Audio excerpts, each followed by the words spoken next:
कितनी सुंदर बात शिव महापुराण की कथा कहती है।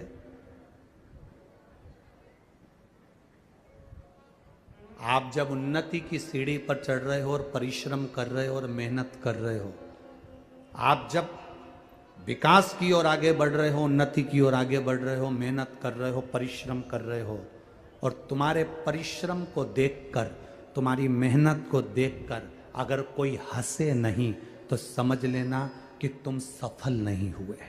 सफल नहीं हुए हो।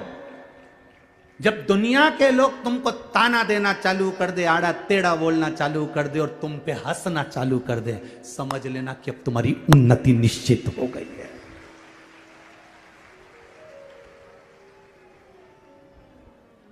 बोल बम का नारा है, अब तुम्हारी उन्नति निश्चित हो गई है। अब तुम उन्नति की, अभी तक लोग, जब तुम मेहनत कर रहे थे तो तुम पर लोग हंस नहीं रहे थे, ताना नहीं दे रहे थे, गालियां नहीं दे रहे थे, अपशब्द नहीं कर रहे। अब दुनिया, जब कोई ना तुम पर हंसे, कोई तुम पर उंगली भी ना उठाए, कोई तुम पर अपशब्द भी ना कहे, कोई तुम पर ताने भी ना दे, तब समझ लेना कि तुमने कोई तरक्की नहीं करी।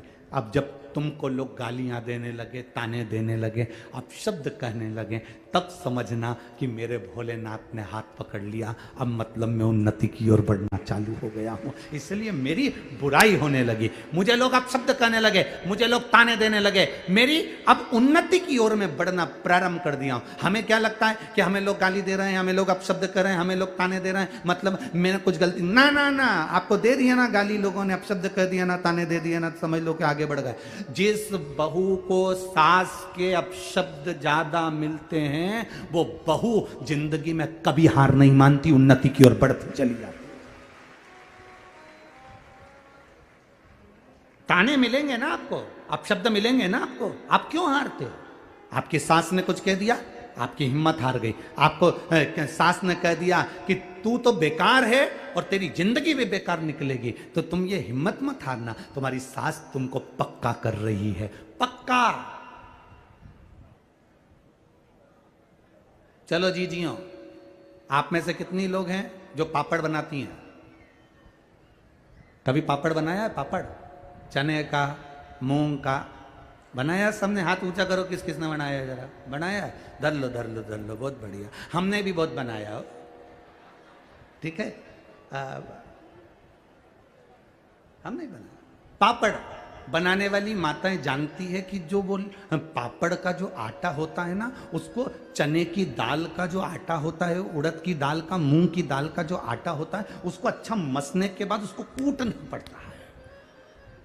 जितना कूटेंगे ना तो वो जो लोई होती है ना, बेलते समय फटती नहीं है। बोलो सही है कि गलत है? अच्छे से बोलो जरा, दमदारी से। पापड़ के आटे को उसनने के बाद अच्छे से कूटो, कूटोगे तो जो लोई है ना, जिसको तुम धागे से काटती हो,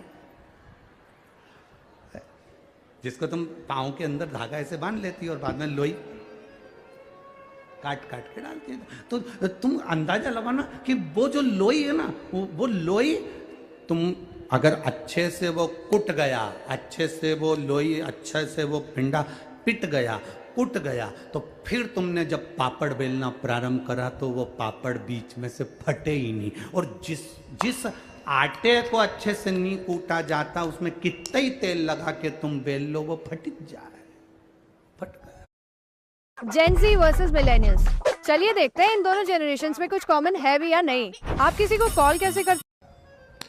जिस आटे को अच्छे से वो लोई, अच्छे से वो पिंडा पिट गया, कुट गया, तो फिर तुमने जब पापड़ बेलना प्रारंभ करा तो वो पापड़ बीच में से फटे ही नहीं। और जिस आटे को अच्छे से नहीं कूटा जाता, उसमें कितना ही तेल लगा के तुम बेल लो, वो फट जाए, फट गया।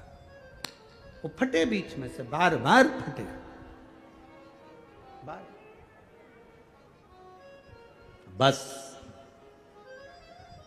जब लोगों के अपशब्द मिल रहे हों, लोग हंस रहे हों, ताने दे रहे हों, आड़ा टेढ़ा कह रहे हों, समझ लेना मेरा भगवान तुमको पापड़ की लोई को कूट रहा है। जब कूटेगा, बिलेगा, ऐसा जोरदार बिलेगा कि कभी नहीं फटेगा, फिर वो आनंद में पड़ जाएगा।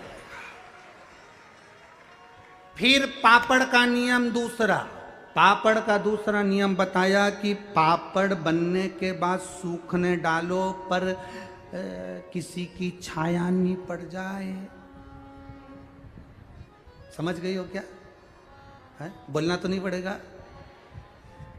अगर छाया पड़ जाती है तो पापड़ लाल पड़ जाता है, फिर वो उसमें स्वाद भी नहीं आए, तलो सेको खाओ तो स्वाद, छाया नहीं पड़ जाए। इसलिए ध्यान रखना कि जब तुम उन्नति की सीढ़ी पर चढ़ जाओ, आगे बढ़ जाओ, उठने पिटने के बाद तुम अच्छी उन्नति करने पर आ जाओ, तो ध्यान रखना रे, अहंकार की छाया नहीं पड़ जाए। छाया पड़ गई तो गए, अहंकार की छाया पड़ी कि बर्बाद, नष्ट हो गए।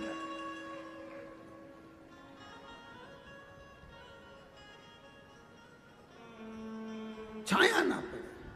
अभिमान, अहंकार, अभिमत्ता, अहम कि जब छाया पड़ती है तो बर्बादी का सिरा प्रारंभ हो जाता है। बर्बादी के सिरे की ओर हम बढ़ जाते हैं।